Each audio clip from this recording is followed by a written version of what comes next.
തമിഴ്നാട് വാൽപ്പാറയിൽ കരടി ഇറങ്ങി.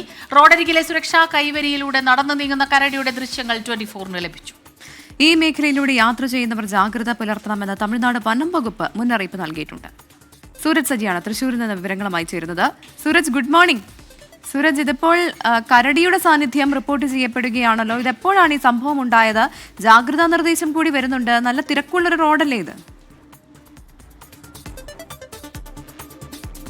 പ്രവിത, തീർച്ചയായും ഇത് നല്ല തിരക്കുള്ള റോഡാണ്.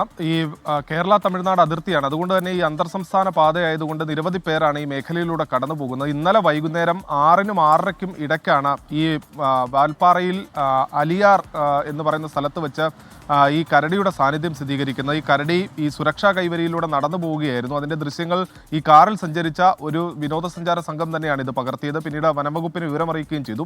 തമിഴ്നാട് വനംവകുപ്പ് ഈ മേഖലയിൽ കൃത്യമായ ജാഗ്രതാ നിർദ്ദേശം നൽകുകയാണ്. കാരണം ആനയും പുലിയുടെയും അടക്കം സാന്നിധ്യം ഈ മേഖലയിൽ പലപ്പോഴും സ്ഥിരീകരിച്ചിട്ടുള്ളതാണ്. പക്ഷേ കരടി ഈ റോഡിലൂടെ പോകുന്നത് ഈ അടുത്ത കാലത്തൊന്നും തന്നെ റിപ്പോർട്ട് ചെയ്യപ്പെട്ടിട്ടില്ല. അതുകൊണ്ട് തന്നെ വളരെ ഗൗരവത്തോടു കൂടി കാണണം എന്നുള്ളതാണ് വനംവകുപ്പ് പറയുന്നത്. രാത്രികാല യാത്രയടക്കം ഒഴിവാക്കുന്നതാണ്, ഈ മേഖലയിലൂടെ ഒഴിവാക്കുന്നതായിരിക്കും നല്ലത് എന്നുള്ളതാണ് വിനോദസഞ്ചാരികൾക്ക് നൽകിയിരിക്കുന്ന നിർദ്ദേശം. അതോടൊപ്പം തന്നെ കഴിഞ്ഞ ഏതാനും ആഴ്ചകൾക്ക് മുമ്പ് വാൽപ്പാറയിലെ ജനവാസ മേഖലയിലും ഈ കരടിയുടെ സാന്നിധ്യം ഉണ്ടായിരുന്നു. അതേ തുടർന്ന് വലിയ പരിശോധനയൊക്കെ വനംവകുപ്പ് നടത്തിയതാണ്.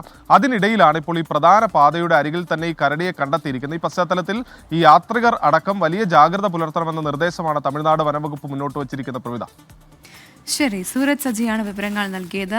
ചൂട് കൂടുന്നതനുസരിച്ച് വനമേഖലയിൽ നിന്ന് കൂടുതൽ മൃഗങ്ങൾ ജനവാസ മേഖലയിലേക്ക് ഇറങ്ങുന്നു എന്നതിന് തെളിവ് കൂടിയാണ് ഇത്. കരടിയെ ഈ മേഖലയിൽ കണ്ടിട്ട് കുറച്ച് നാളുകളായി എന്നാണ് സൂരജ് സജി റിപ്പോർട്ട് ചെയ്യുന്നത്. ഇപ്പോൾ കരടിയുടെ കൂടി സാന്നിധ്യം റിപ്പോർട്ട് ചെയ്യപ്പെടുന്നതോടെ ഈ ആളുകൾ ഇവിടെ ഇറങ്ങി ഫോട്ടോ എടുക്കാനൊക്കെ നിൽക്കുമ്പോൾ സൂക്ഷിക്കണം എന്നുള്ളതാണ് പ്രധാനപ്പെട്ട കാര്യം. പ്രത്യേകിച്ച് രാത്രി യാത്ര അത് പരമാവധി ഒഴിവാക്കണമെന്നാണ് അധികൃതർ നൽകുന്ന ജാഗ്രതാ നിർദ്ദേശം. എന്തായാലും വന്യമൃഗങ്ങൾ കൂടുതൽ ഇറങ്ങാനുള്ള സാധ്യത കൂടി മുൻനിർത്തിയാണ് ഇത്തരത്തിലൊരു നിർദ്ദേശം വനം വകുപ്പ് മുന്നോട്ട് വയ്ക്കുന്നത്.